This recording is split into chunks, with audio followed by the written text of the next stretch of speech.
భారతీయ జనతా పార్టీనో మమ్మల్ని బ్లాక్మెయిల్ చేసినంత మాత్రాన, బెదిరించినంత మాత్రాన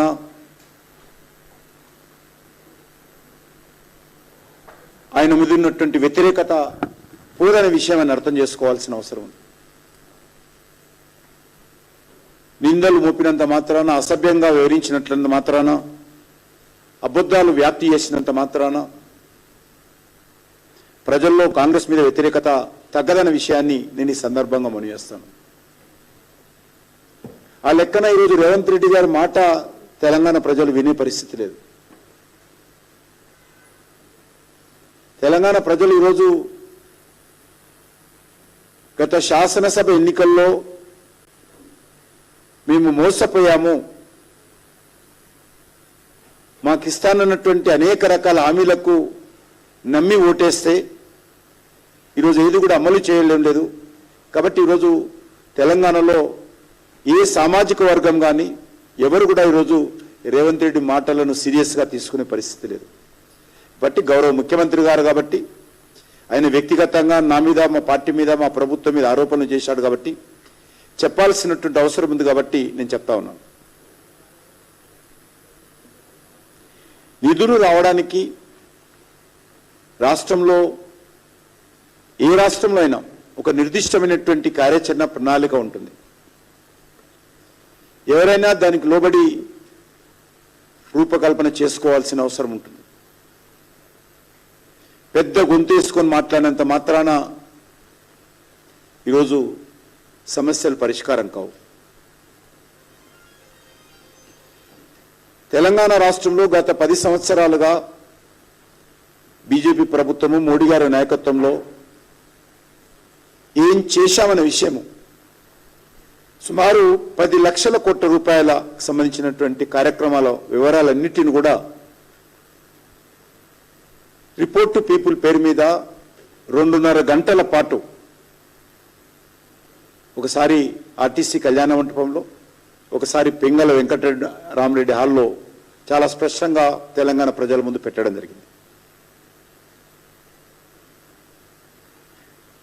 అంతేకాకుండా ఆయన మరోగాడు ముందుకెళ్ళి నేనేదో కేంద్ర మంత్రులను బెదిరిస్తున్నానని మాట్లాడతారు. ఇంత దిగజారి మాట్లాడితే ముఖ్యమంత్రి గారు ఏమాత్రం తెలంగాణకు శోభ పెరుగుతుందో అర్థం చేసుకోవాలి. ఇవి దిగజారుడు, దివాలకూరు ఆరోపణలు తప్ప ముఖ్యమంత్రి స్థాయికి తెగవని మనం చేస్తున్నాం. కేంద్ర మంత్రులను బెదిరిస్తానా? బెదిరింపులు నేను ఎక్కడైనా నన్ను తిట్టినోళ్ళని నేను బెదిరించను. అందరూ ఆయనలాగా అనుకుంటే ఎట్లా? తెలంగాణ నిధుల కోసము నేను క్యాబినెట్ మినిస్టర్గా అయినటువంటి ఈ 3.5 సంవత్సరాలుగా అంకిత భావంతో పనిచేస్తా ఉన్నాను. నేను గౌరవ మాజీ ముఖ్యమంత్రులు తెలంగాణ అభివృద్ధి విషయంలో 40 ఉత్తరాలు రాశాను నేను కేసీఆర్ గారికి. రాష్ట్ర ప్రభుత్వ సహకారం అందించండి, తెలంగాణలో అభివృద్ధి కార్యక్రమాలకు కేంద్ర ప్రాజెక్టులు సమర్థవంతంగా అమలు చేయండి, రైల్వే ప్రాజెక్టులకు కానీ, జాతీయ రహదారులకు కానీ, కేంద్ర ప్రభుత్వ ఇన్స్టిట్యూషన్స్ కానీ, ఎడ్యుకేషన్ సంస్థలకు కానీ రాష్ట్ర ప్రభుత్వం తరఫున సహకారం కావాలని పదే పదే నేను కేసీఆర్ని కోరాను. రేవంత్ రెడ్డి గారు వచ్చిన తర్వాత కూడా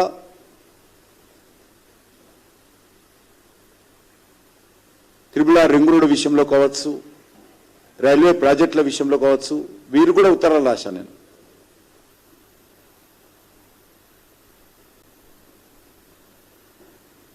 అసలు అభివృద్ధిని అడ్డుకోవడం కోసం తెలంగాణ ఏమన్నది రేవంత్ రెడ్డి సొంత జాగిరా? ఇది రేవంత్ రెడ్డి మనది, తెలంగాణ ప్రజలది.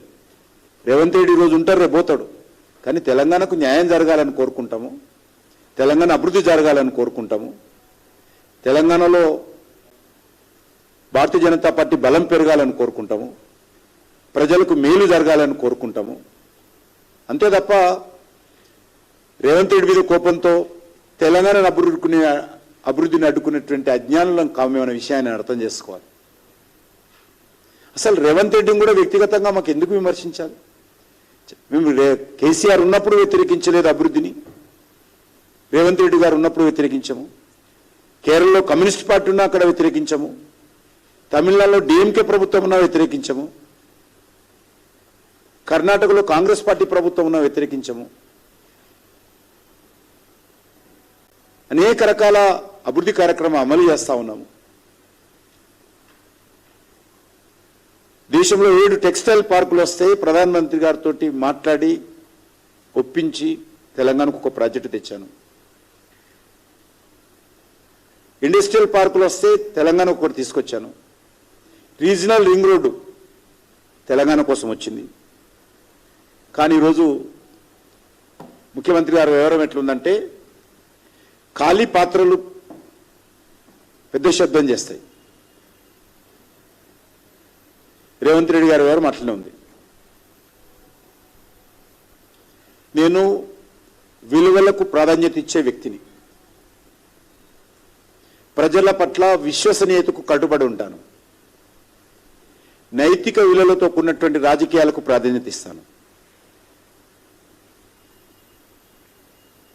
అంతే తప్ప ప్రాజెక్టులు అడ్డుకోవడమో ఇతరత్రో ఊహించడం కూడా కష్టం.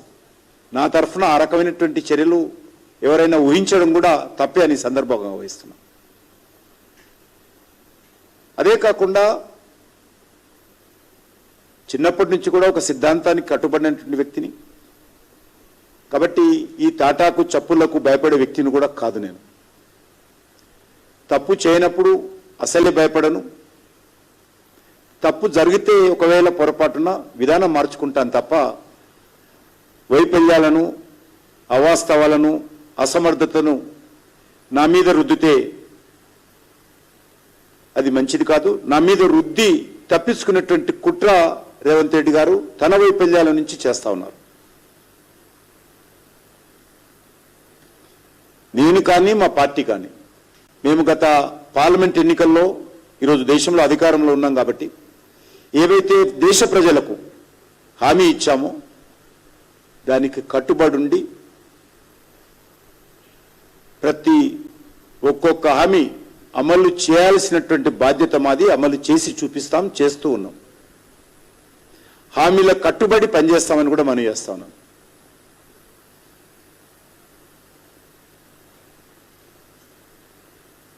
కాంగ్రెస్ పార్టీ అనేక రకాల హామీలతో అధికారంలోకి వచ్చింది. వాటిని అమలు చేయాల్సినటువంటి బాధ్యత కాంగ్రెస్ పార్టీది. ఈరోజు అభయహస్తం పేరుతో ఇంత పెద్ద మేనిఫెస్టోలు ప్రకటించారు. ఇది రేవంత్ రెడ్డి గారు చేయాలి. ఇందులో 6 గ్యారంటీలు ఉన్నాయి. ఇదే కాకుండా